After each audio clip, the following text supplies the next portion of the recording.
sampai di surat Al-Baqarah ayat 197. A'udzubillahi minasyaitonirrajim. Bismillahirrahmanirrahim. Al-hajju asyhurum ma'lumat.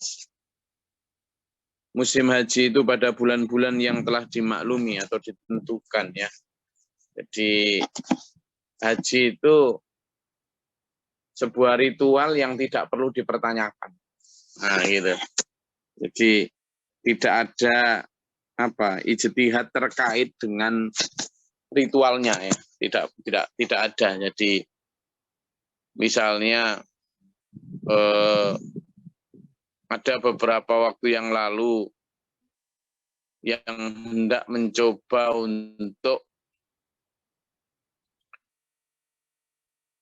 merubah atau mengusulkan agar haji itu bisa dilakukan tiap bulan biar mengurangi antrian panjang haji. Ya, persoalannya bukan pada antriannya, tapi persoalannya itu bulan tentang haji itu sudah ditentukan. Ya sama dengan sholat, kalau asar itu jam segitu gitu. Sudah ditentukan. Kenapa sih subuh nggak bisa kita geser jam 8 saja? Biar nggak susah bangunnya. Ya nggak gitu. Itu ibadah ritual. Ibadah itu ada yang boleh didiskusikan, ada yang tidak. Ketika yang boleh didiskusikan berarti Allah memberi peluang untuk didiskusikan memang gitu loh. Tetapi kalau ibadah yang memang Allah tidak mengizinkan untuk kita mendiskusikan, berarti memang ibadah itu beyond, di luar batas kemampuan kita untuk berpikir. Misalnya begini, sholat itu kenapa sih kok pakai rukuk gitu ya? Lah kita mau mendiskusikan, rukuk itu mbok ya sambil ngeblak gitu. Itu ide yang nggak penting banget untuk didiskusikan. Jadi ketika Allah memerintahkan rukuk seperti itu, ya sudah, begitu aja itu. Wong itu toh tidak menyusahkan kita. Dalam haji juga demikian, baik waktu maupun tata caranya, ya sudah ikuti aja. Orang mentertawakan misalnya melempar jumroh, ngapain orang jutaan bawa batu kemudian melempari batu itu ngapain? Nah, kan gitu. Kalau orangnya nggak suka kan ya untuk ngolok-ngolok kayak gitu ya ada aja jadikan bahan olok-olok. Orang nggak pakai gitu aja ada aja bahan olok-olok ini itu. Jadi hal-hal semacam itu sudah menurut saya ada beberapa ibadah yang ya tidak perlu didiskusikan, tidak perlu.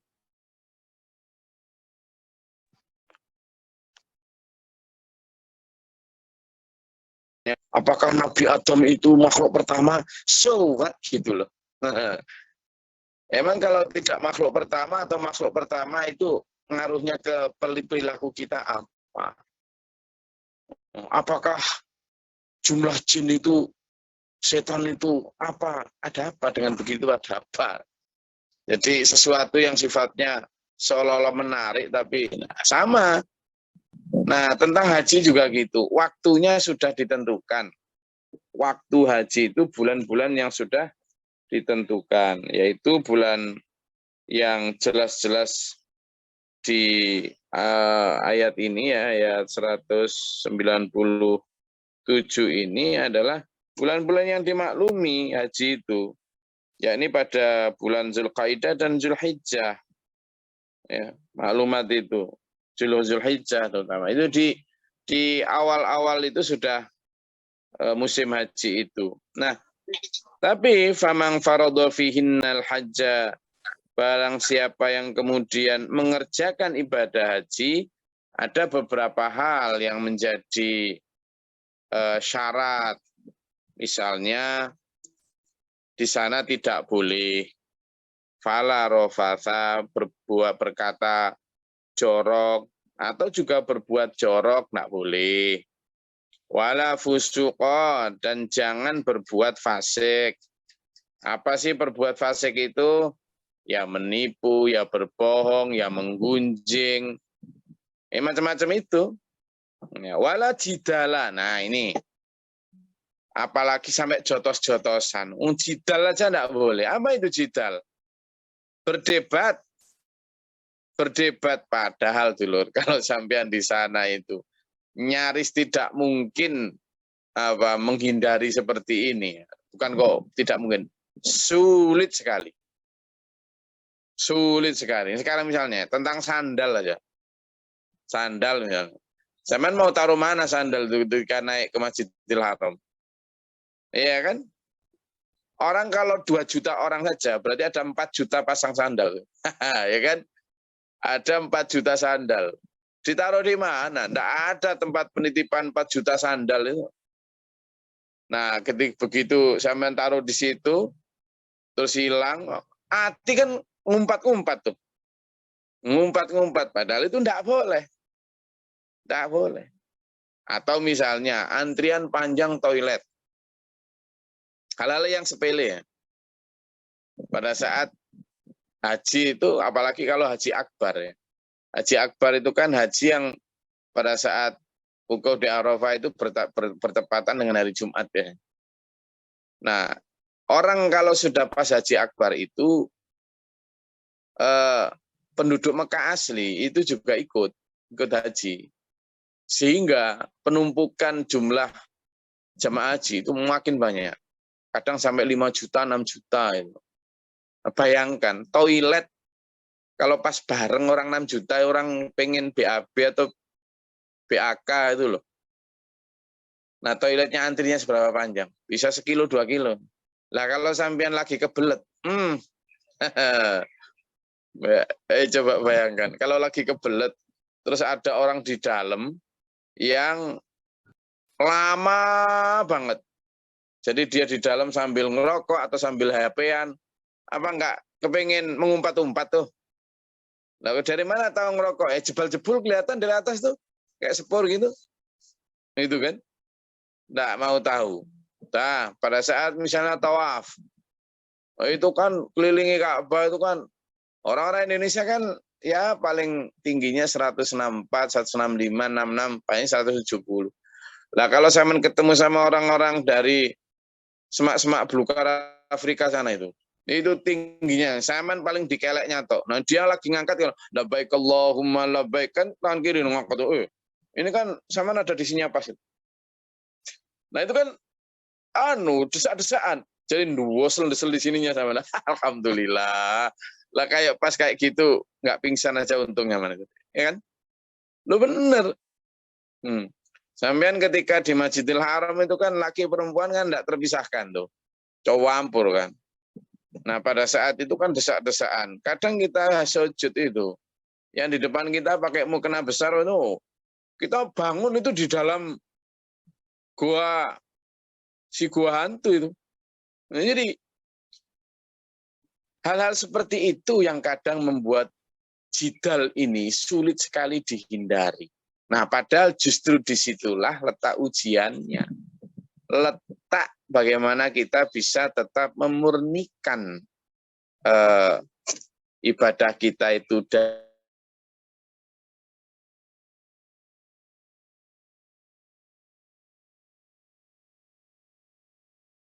dari amal yang tidak fasik itu. Sama nemu apa-apa gitu. Apalagi itu hal yang sangat berharga. Nemu jam, nemu HP, apalagi HP-nya iPhone Pro Max 13 atau 14. Wih, kira-kira sampean sempelitkan atau sampean biarkan atau sampean laporkan? Coba saya mau tanya, kalau ada begitu gitu. HP yang harganya mungkin 20 atau 30 juta. Kira-kira nemu gitu sampean apakan kira-kira? Atau nemu dompet, ada duitnya banyak, nemu cincin, nemu apa itu. Dalam hal wala fusuqa, kira-kira gimana tuh? Nah itu, jadi sebenarnya kita melihat haji itu lebih dari sisi ujian-ujian seperti itu. Ya, jadi dilarang. Nah sekarang gini, Ketika kalimatnya fala rofatha, wala fusuqa, wala jidala.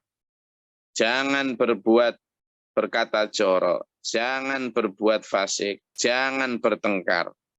Lah kalau kemudian ketika ada orang yang haji, lalu dia berkata jorok, lalu dia kemudian bertengkar, lalu kemudian dia juga berbuat fasik, berarti hajinya gimana? Berarti hajinya gimana? Kan tadi dilarang. Nah kalau masih melakukan itu kan berarti minimal nih hajinya kan berarti kurang sempurna, kurang tamam. Karena apa? Syarat. Kalau rukunnya mungkin udah dijalani juga, sudah, tapi syarat tamamnya ini nggak terjalani, sehingga mungkin hajinya ya tetap sah karena rukunnya sudah dijalani semua. Cuma apakah makbulan atau mardudan ini yang wallahu a'lam. Kenapa ya? Karena tadi itu. Karena mungkin sebagian dari kita itu lupa bahwa ritual haji itu enggak hanya sekedar kegayaan dan formalitas yang dijalani pada saat manasik di Indonesia nanti begini ya itu bisa tapi pada saat hal-hal yang substantif seperti ini dilarang itu malah kemudian kita jalani. Nah ini yang apalagi misalnya haji yang bersama suami dan istri, ya, atau suami dan istri itu sering sekali. Tadi lo kamu kemana aja? Waktunya begini. Nah, saya jadi waktu wukuf di Padang Arafah itu kan, namanya orang berkumpul di satu tempat ya. Itu hal-hal yang misalnya ada ibu-ibu. Nandi bojoku kemana bojoku nyuwari. Malah ada yang goda-goda itu. Loh aku mau ketemu nang kono loh. Loh ndi mang? Kata bareng karo trek misalnya itu. Diguyoni. Itu saya lihat sendiri. Nyuwari mana bojoku. Tiba-tiba datang. Lama setelah berjam-jam nggak ketemu itu orang juga panik kasihan nyari nggak ada. Tiba-tiba mbah-mbah itu sudah tua gitu datang lunuk. Yo prak habis-habisan sama si istrinya yang juga sama-sama tua. Melin habis-habisan lah. Ini yang terakhir, dari mana kamu tadi? Jawabnya mbahnya apa? Enteng aja. Tadi loh aku bawa sepeda tak taruh sini. Tak taruh situ kok enggak ada. Dia udah pikun. Jadi dia sedang merasa bahwa dia sedang ke sawah, bawa sepeda ontelnya itu taruh di pematang sawah. Katanya begitu. Jadi dia nyari sepedanya ontel itu di Mekah. Di Mekah. Nyari sepeda ontelnya dia yang ditaruh di Mekah nih. Bayangkan, orang ketawa semua itu. Tapi ya sambil diguyon, iya tadi kayak sepedanya dibawa syekh siapa gitu loh, diguyoni gitu. Jadi hal-hal semacam itu menjadi rona dan renik di dalam beribadah haji yang sulit sekali. Ya terutama ketika sampean apalagi kemudian misalnya di tempat penampungan ya, di tempat asrama, itu namanya apa, asrama saya Khutmah atau apa, ya rebutan toilet, rebutan lift, apalagi kemudian pengangkut jamaah dari satu perkampungan ke perkampungan lain atau ke Masjidil Haram itu juga tidak mudah ya mengkonsolidasi dan mengkoordinasi alat-alat moda transportasi untuk mengantar balik, mengantar jemput orang segitu banyak. Itu tidak mudah. Sehingga meskipun sebenarnya panitia haji itu sudah menyiapkan transportasi yang cukup banyak, tapi ya taksi-taksi apa ya tetap laku keras. Kenapa? Karena nunggu itu ya mending gitu ya. Padahal sopir-sopirnya ya banyak orang Indonesia juga. Ada macam gitu ya. Jadi, tapi ya itu tadi, apalagi di jalan. Saya pernah lihat tuh serempetan antar mobil itu. Diserempet, ya karena mereka berantemnya pakai bahasa mereka ya. Kita mengaminkan amin, amin, amin gitu aja. Namanya dicopot spionnya itu gitu sambil jalan. Jadi hal-hal semacam ini yang terjadi.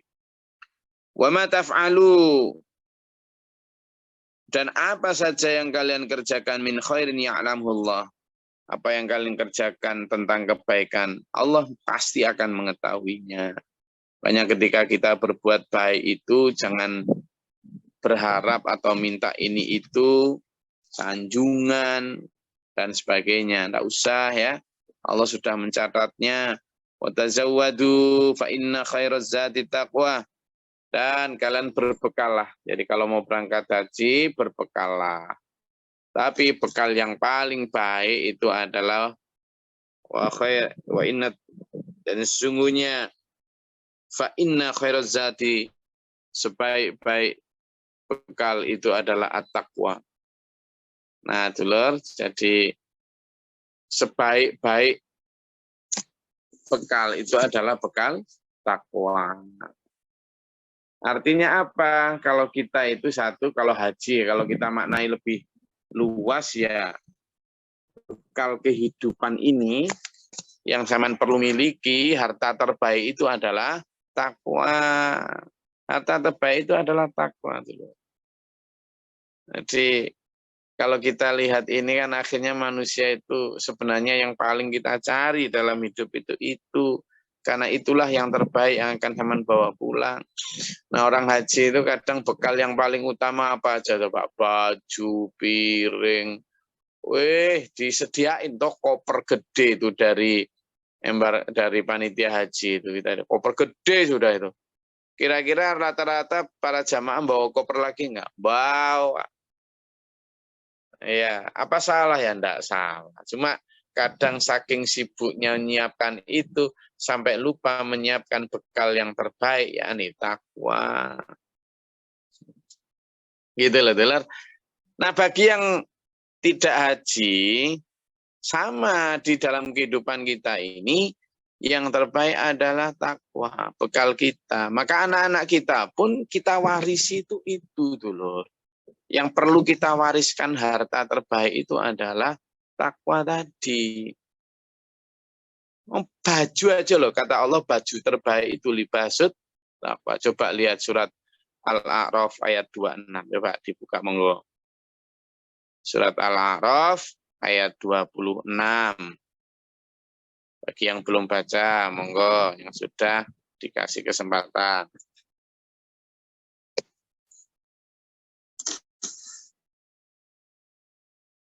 Sudah ketemu?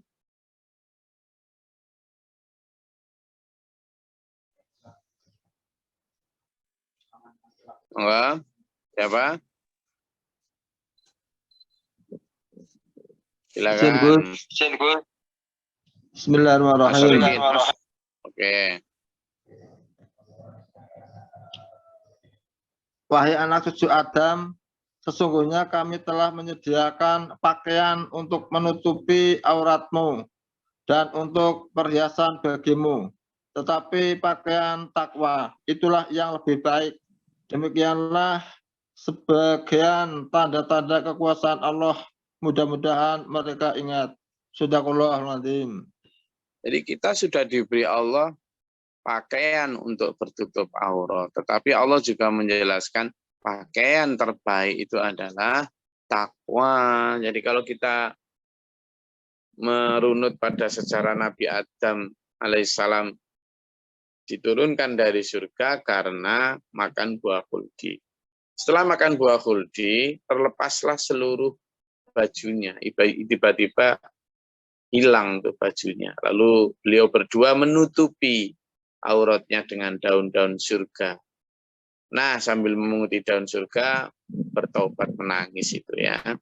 Rabbana dzalamna anfusana wa illam taghfir lana wa tarhamna lanakunanna minal khasirin. Rabbi ini dzalamtu nafsi dzulman kabira wa la yaghfiru dzunuba illa anta faghfir li maghfiratan min indika faghfir li warhamni innaka antat tawwabur rahim. Nah, yang kita bisa petik adalah ketika orang Nabi Adam dilarang memakan buah khuldi, lalu masih dimakan. Kemudian terlepaslah seluruh pakaiannya. itu sebenarnya adalah simbol. Ketika kita di dunia dilarang untuk melakukan ini itu, lalu kita tetap melakukan, maka sesungguhnya pakaian takwa kita itu sudah terlepas, gitu. Makanya kita harus memakai pakaian itu selalu, pakaian yang terbaik yang perlu kita pastikan ada di dalam ruhani kita, itu adalah pakaian takwa. Wattaquni ya ulil albab, dan bertakwalah kepadaku wahai orang-orang yang berakal. Memanfaatkan kemampuan yang diberikan Allah dalam hal akal itu untuk bertakwa kepada Allah. Allah, kalau ada yang mau tanyakan silakan.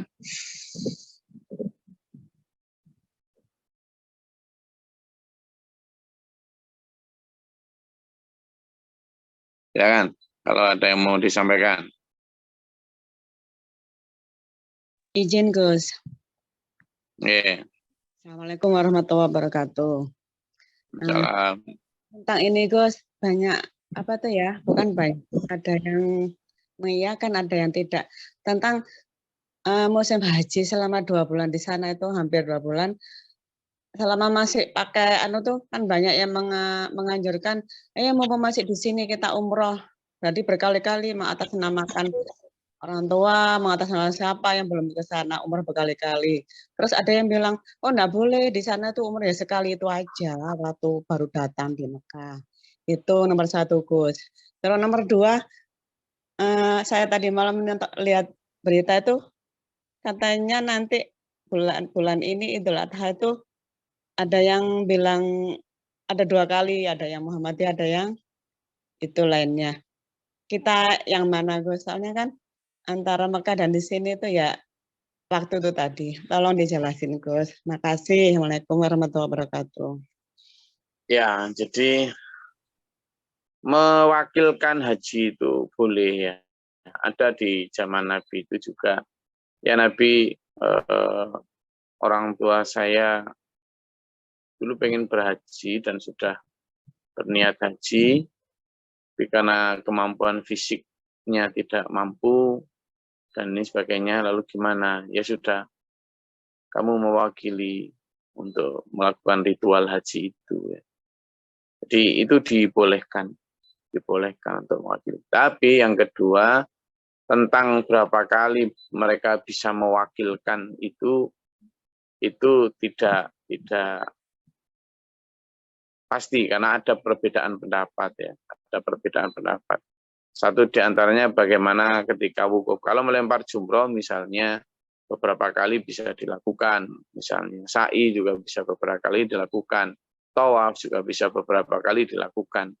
Tapi kalau di wukuf di Arafah itu kan hanya sekali yang bisa dilakukan, yang bisa gimana cara mengulangnya. Nah, sehingga diwakilkan itu memang ada yang menyatakan bahwa yang berhak mewakilkan itu adalah orang yang sudah pernah haji.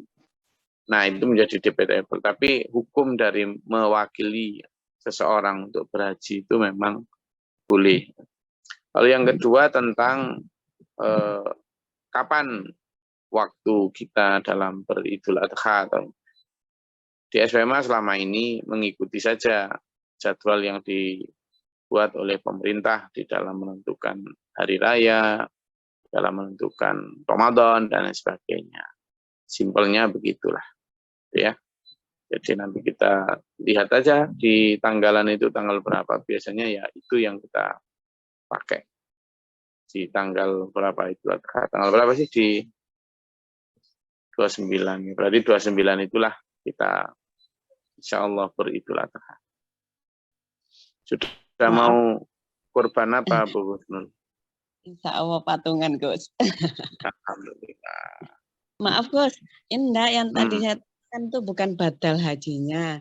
Nah, orang yang berhaji di sana tuh loh Gus, sambil menunggu rukun-rukun haji itu banyak melakukan itu loh Gus. Balik-balik umroh tuh loh Gus. Apa tuh? Itu gimana Ya, tuh Gus? apa fungsinya? Nabi Muhammad kan tidak melakukan itu ya. Jadi kalau itu kan sesuatu yang ya di sakar PDW lah. Kalau Nabi Muhammad tidak melakukan itu, kita ya tidak usah melakukan itu. Nabi Muhammad itu umroh memang tercatat beberapa, tapi haji itu Nabi Muhammad cuma sekali. Haji itu cuma sekali dan pentingnya haji memang menurut saya cuma sekali. Karena ndak ada sunahnya juga, ndak ada tuntunannya. Haji beberapa kali itu ndak ada tuntunannya. Rasulullah juga ndak melakukan, para sahabat juga tidak melakukan. Sekali itu aja. Jadi Rasulullah bahkan melakukan haji itu hanya sekali pada saat akhir hayat beliau. Itu menunjukkan betapa sesungguhnya haji itu sesuatu yang penting memang bagi yang mampu. Satu-satunya rukun Islam yang ada pakai jika itu ya haji. Zakat itu enggak ada jika. Sholat itu enggak ada jika. Syahadat juga enggak ada jika. Puasa juga enggak ada jika. Artinya kamu dalam keadaan apapun harus tetap melakukan 4 hal itu. Sementara yang 5 ini kan jika. Artinya ya jika mampu. Sehingga kalau yang 4 itu kalau nggak dilakukan jelas bukan Islam. Tapi kalau yang 5 ini sampai yang tidak melakukan, itu tidak kemudian gugur keislamannya.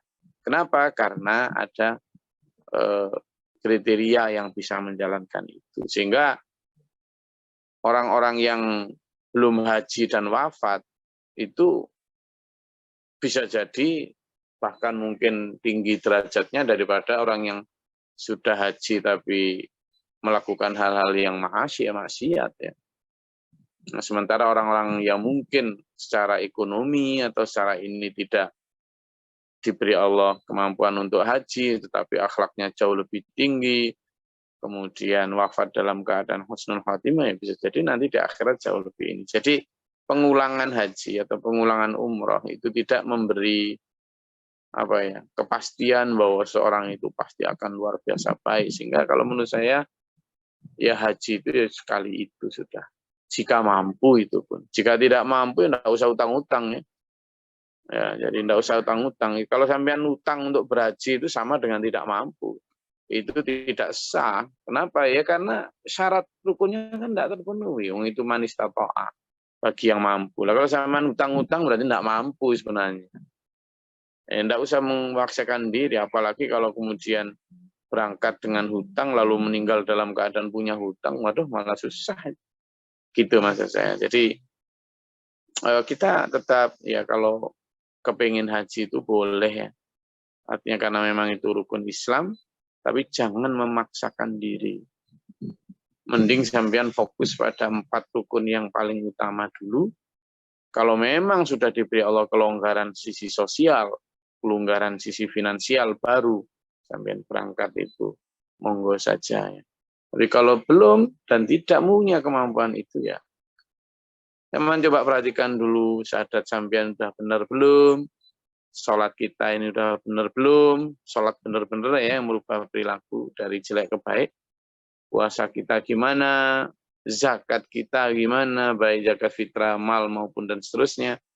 Itu diperhatikan. Kadang orang belum bayar zakat, tidak pernah bayar zakat, malah mengutamakan untuk nabung haji. Lah ya keliru. Tidak bisa. Itu kewajiban zakatnya dulu. Begitu saya rasa yang bisa saya sampaikan pada pagi hari ini untuk dipahami dan kita amalkan dalam kehidupan sehari. Semoga Allah merahmati kita, menuntut kita. Amin. Allahumma sholli wa sallim wa barik. Allahumma fil lil mu'minin wal mu'minat wal muslimin muslimat wal Allahumma atina fi man hadayta wa afina fi man afayta wa lana wa barik lana fi ma atayta wa qina syarra ma qadaita. Astaghfiruka wa atubu ilaik. Allahumma da'fana al-bala wal waba wa hastina min al-jinni wa syaitan wa kafara bana natum alaina. Rabbana wa la taj'alna fi qawmin dhalimin. Rabbana man faktubna ma syahidina wa la tuzigh qulubana ba'da idh hadaytana. وارنا مناسكنا تب علينا انك انت التواب الرحيم ربنا اتنا في الدنيا حسنه وفي الاخره حسنه